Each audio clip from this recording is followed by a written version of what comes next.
प्यारे भाई और बहनों, प्रभु यीशु मसीह के मधुर नाम में आप सभी को मेरा नमस्कार।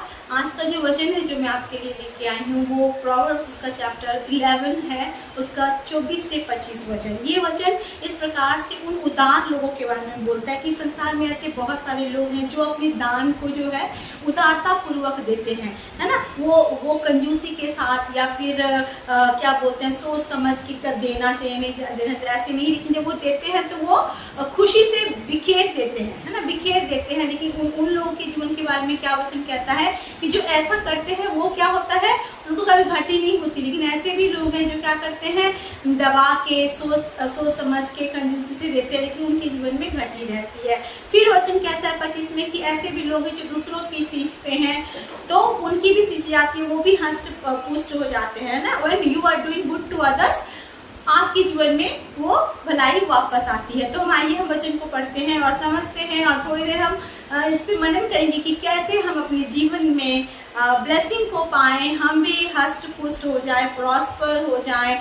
हम भी जब दूसरों को दे तो हमें इतना ज़्यादा वापस मिले कि हमारे पास कोई घटी ही ना रह जाए। तो वचन इस प्रकार से कहता है, वचन कहता है कि ऐसे हैं जो छितरा देते हैं तो भी उनकी बढ़ती ही होती है, और ऐसे भी हैं जो यथार्थ से कम देते हैं और इससे उनकी घटती ही होती है। फिर उदार जो पुरुष है, पुस्तक में लिखा है, उदार पुरुष हष्ट पुष्ट हो जाता है और जो दूसरों की खेती सींचता है उसकी भी सींची जाएगी। हाँ मेरे प्रियो, ऐसा परमेश्वर का वचन कहता है। परमेश्वर के वचन के बारे में हम पढ़ते हैं कि जब ये जो बुक ऑफ सुलेमान है, सुलेमान का जो किताब है, नीति वचन है, वो परमेश्वर ने उसके द्वारा लिखवाया, जो कि संसार का सबसे बुद्धिमान, है ना, बुद्धिमान व्यक्ति था। He was not like you and us. हमारे अंदर शायद बहुत सारी फॉली होगी, बहुत सारी मूर्खता की बातें होंगी, लेकिन ये ऐसा व्यक्ति था जिसके ऊपर परमेश्वर ने अपने अनुग्रह को स्पेशली दिया था। और ये परमेश्वर के अनुग्रह को पाके ऐसे बुद्धि और ऐसे ज्ञान से परिपूर्ण हुआ था कि इसकी बुद्धि और ज्ञान की चर्चा पूरे संसार में होती थी और सब जानते थे कि परमेश्वर ने अपने स्वर्गीय बुद्धि में से सुलेमान को दिया है और सुलेमान के समान और कोई इस संसार में नहीं है। वो सुलेमान का ये सोच है, विचार है, और उसने इस चीज पे मनन किया है। वो इस प्रकार से लिखता है कि बहुत सारे लोग होते हैं जो अपने जीवन में अपने आशीषों को अपने तक सीमित नहीं रखते हैं, है ना। वो दूसरों को देते हैं, खुशी से देते हैं और उनकी घटती नहीं होती। लेकिन जो अपनी मुट्ठी को बांध के रखते हैं, उनको नहीं देते हैं, किसी को भी मदद नहीं करते, उनको घटी होती है। और बहुत सारे बातों के विषय में वो क्या कहता है, उदार मनुष्य के बारे में। उदारता का मतलब क्या होता है, जब हम किसी के लिए, है ना, किसी के लिए करते हैं, उनके दुख और दर्द को समझ के, है ना, we become generous towards others, है ना, कि परमेश्वर ने मुझे दिया है या मुझे कमी भी है, फिर भी मैं इस भाई को, इस बहन के लिए कुछ करना चाहती हूँ। जब हम ऐसे मन से कुछ करते हैं तो परमेश्वर क्या करता है, उसकी भी सींच देता है, उसकी खेती को भी सींच देता है। एक छोटी सी जो स्टोरी है जो बचपन में हम लोगों ने सुनी थी, वो मैं आपके सामने बताना चाहूंगी कि एक ऐसा इंसान था जिसके पास बहुत सारे घड़ा था, है ना। तो उन दिनों में जो पुराने जमाने में क्या होता था कि बहुत सारे, जैसे आज हमारे पास फैसिलिटीज है, हमारे घर में नल है, मोटर है, हम मोटर ऑन करते हैं पानी आ जाता है, हम नल टैप ऑन करते हैं पानी आ जाता है। लेकिन पुराने जमाने में ऐसे होते थे क्या, लोग दूसरे जगह पे जाते थे, है ना, पानी की तलाश में जाते थे, कुओं की तलाश में जाते थे, है ना, झरने की तलाश में जाते थे, सोते की तलाश में जाते थे, वहां से वो पानी को भर के मटके में लेके आते थे। तो ऐसे ही कुछ ग्रुप ऑफ पीपल जो थे, लोग थे, है ना, वो लोग प्रतिदिन अपने मटके को लेते थे और मटके में पानी भर के अपने घर की जरूरत को पूरा करने के लिए घर लाते थे। तो एक जो मटका था, उनमें से सारे मटके में पानी भरते थे और उसको रखते थे एक के ऊपर एक करके और लेके आते थे। उसमें से एक मटका ऐसा था, उसमें थोड़ा सा क्या था, वो थोड़ा सा उसमें ना छेद सा हो गया था। तो छेद से होने के कारण क्या होता था कि जब उसमें पानी भरते थे तो पूरे रास्ते भर ना वो मटका जो है अपने पानी को ना गिराते हुए आता था, मतलब वो गिरते आता था। तो वो मटका जब दूसरे मटकों से को देखता था, उसे बहुत दुख होता था। दूसरे मटके बोलते थे, देख तू कैसा है ना, तेरे अंदर पानी तो डाला जाता है लेकिन तू पानी अपने अंदर समा नहीं सकता, देख तू कैसा है, तेरे अंदर से वो पानी बूंद बूंद बूंद करके निकल के पूरे रास्ते भर में गिर जाती है। और जब घर पहुंचते हैं तो हम लोग तो फुल होते हैं, हमें जितना भरा जाता है हम उतना ही भरे हुए होते हैं, लेकिन तुम कैसे होते हो, तुम तो थोड़े से पानी के साथ घर पहुंचते हो और है ना, तुम तो बेकार हो, तुम तो यूजफुल नहीं हो। तो ये मटका बहुत दुखी, बहुत परेशान रहता था, हर दिन जाता था, हर दिन इस मटके में भी पानी भराता था। दूसरे मटके बड़े अच्छे से आते थे, लेकिन ये मटका जो है हमेशा एक अधूरा, है ना, अधूरी क्या बोलते खुशी के साथ वापस आता था।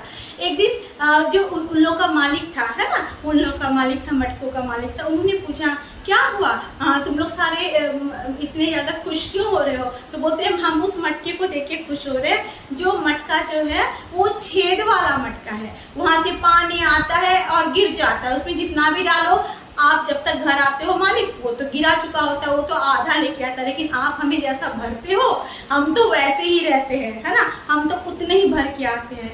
तो मालिक उससे कहता है नहीं नहीं, तुम्हें इसको नीचा नहीं दिखाना चाहिए, ये जो टूटा हुआ मटका है जो अपनी पानी पूरे रास्ते भर गिरा के आता है, तुमने रास्ते को देखा है? उस रास्ते में क्या हो रहा है? वो बोलते हैं कि हम रास्ते को क्यों देखे, हमें तो अपना काम है पानी भरना और पानी भर के घर तक पहुंचाना, तो हम तो वो कर रहे हैं। बोलता है नहीं, you should see what is happening through the whole way, जो जिस रास्ते से मैं मटकों को लेके जाता हूँ, पानी भर के जो वापस आता हूँ, उस रास्ते को कभी गौर से देखना वहाँ पे क्या होता है।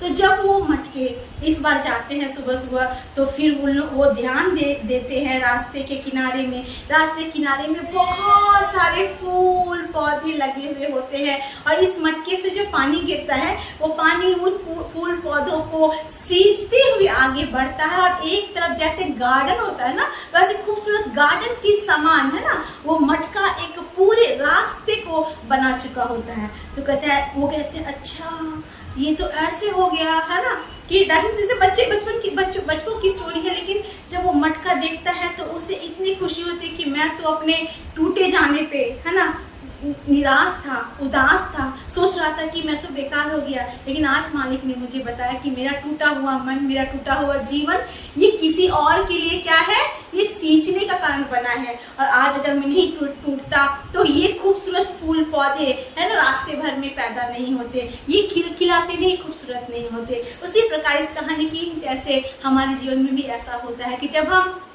दूसरों के लिए कुछ करते हैं, है ना, चाहे उसके लिए हमें दर्द ही उठाना पड़े, दुख ही उठाना पड़े, तो हम जब करते हैं दूसरों के लिए अपनी चीजों को बिखेरते हैं, अपनी आशीषों को बिखेरते हैं, अपने दान को बिखेरते हैं, रोटी ही दो खिलाते हैं, एक प्याला पानी ही किसी को पिलाते हैं, किसी की जरूरत को समझ के जब उसकी मदद करते हैं, तो वो याद करना वो ऐसे ही नहीं जाता। परमेश्वर का वचन कहता है जो बिखेर देता है उसको कोई कमी नहीं होती, लेकिन जो संकुचित रीति से सोच विचार के अपनी चीजों को समेट लेता है, कम देता है, उसकी क्या होता है, उसकी बढ़ती होती ही नहीं है, उसको हमेशा कमी रहता है। और क्या लिखा, उदार पुरुष क्या हो जाता है, जो उदार है, जो जनरस है, वो जो हष्ट पुष्ट हो जाता है, that means he is prosperous, वो फलवंत हो जाता है ना, और वो रिफ्रेश हो जाता है। लेकिन जो है ना, जो कंजूस होता है वो सूख जाता है। मेरे प्रिय, यहाँ पे लिखा है कि जो दूसरों की खेती को सींचता है उसकी भी सींची जाती है। Those who refreshes others shall be refreshed, है ना, वो भी सींचे जाएंगे, वो भी खिलेंगे। मेरे प्रियो, आज मैं आपसे कहना चाहती हूँ हमारे जीवन में कई बार ऐसा होता है कि हम टूट जाते हैं, बिखर जाते हैं, और हम अपने आशीषों को, हम अपने टैलेंट्स को, हम अपने गुणों को इतना संकुचित कर लेते हैं कि हम किसी के लिए कुछ भी नहीं करते। हमें लगता है हम तो बेकार है, लेकिन उस बेकार क्षण में परमेश्वर का वचन कहता है कि टूटा हुआ मन परमेश्वर के सन्मुख बलिदान होता है। जब हम टूटे मन को लेके भी प्रभु के लिए कुछ करते हैं, किसी के लिए कुछ करते हैं प्रभु यीशु मसीह के नाम से, है ना, तो वो आशीषें हमारे जीवन में बहुत तरह से जुड़ती है। क्योंकि मत्ती 25 में अगर आप पढ़ोगे तो परमेश्वर का वचन साफ रीति से कहता है कि अगर तुम किसी को, है ना, कंगाल जानकर उसे मदद करते हो, या वो नंगा है तो उसे कपड़े पहनाते हो, भूखा है तो खाना देते हो, अगर वो प्यासा है तो पानी पिलाते हो, that means you are doing to me, ऐसा वचन कहता है, क्योंकि तुम वो मेरे लिए करते हो। क्योंकि यीशु मसीह हमारे सामने आके भूखा नंगा होके खड़ा नहीं होगा। लोग बोलते प्रभु ऐसा कौन सा दिन था जब हमने आपको भूखा देखा, नंगा देखा, प्यासा देखा और हमने आपकी मदद नहीं की। लेकिन यीशु मसीह वहाँ साफ साफ रीति से कहते हैं जो कोई भी, है ना, मेरे छोटे से छोटे दास दासियों में से किसी के साथ ऐसा करेगा वो मेरे लिए करेगा, है ना। और वो अपना प्रतिफल कभी नहीं खोएगा। उनका प्रतिफल हम क्या पढ़ते हैं, वो स्वर्ग राज के, है ना, स्वर्ग राज के भागीदार होते हैं, है ना। वो कहते हैं, परमेश्वर कहता है कि आप मेरे बच्चे मेरे राज्य में, मेरे किंगडम में मेरे साथ आनंद को उठा। आज आपसे मैं बस इतना बोलना चाहती हूँ, कई बार हमारे सोच विचार, हमारे जीवन के प्रणाली ऐसे हो जाते हैं, है ना, कि हम अपनी आशीषों को खो लेते हैं। संकुचित जीवन ना जिए। जो कुछ भी है आपके पास, अगर आपके पास टैलेंट है, उस टैलेंट को परमेश्वर के नाम के लिए, दूसरों के लिए इस्तेमाल करें, है ना। अगर आपके पास पैसा है, उस पैसे से आप किसी के लिए जरूरतों को पूरा करें। अगर आपको लगता है कि आपका एजुकेशन, आपका बाइबल अध्ययन, आपका प्रार्थना किसी के लिए आशीष लेके आता है, तो आप वो करें। अगर आपको लगता है कि किसी को आप थोड़ा सा भी अपने शब्दों से एनकरेज करेंगे ताकि वो निराशा से बाहर आ जाएगा, तो वो आप करें, है ना। क्योंकि जब आप ऐसे करेंगे तो परमेश्वर आपको भी सींच देगा, है ना। You will never be a dry land but you will be a land of, क्या बोलते हैं, मल्टीप्लिकेशन, है ना। आप बढ़ोतरी के उस भूमि में होंगे जहाँ पे आपका जमीन उपजाऊ होगा। जो दूसरों की सींचता है उसकी भी सींची जाती है। उदार पुरुष बने, क्योंकि परमेश्वर का वचन उदार पुरुषों के लिए आशीषों से भरा हुआ वचन कहता है। अगर आप भजन संहिता 112 पढ़ोगे तो उसमें लिखा है कि जो लोग परमेश्वर से प्रेम करते हैं, जो उसका भय मानते हैं, वो लोग कैसे होते हैं, वो उदार होते हैं, है ना। They are generous, they will give to others, है ना। ये हमारे अंदर वो गुण होता है अगर हम परमेश्वर के प्रेम से अपने आप को रखते हैं। तो आज परमेश्वर से प्रेम कर अपने जीवन की सोच को बदले।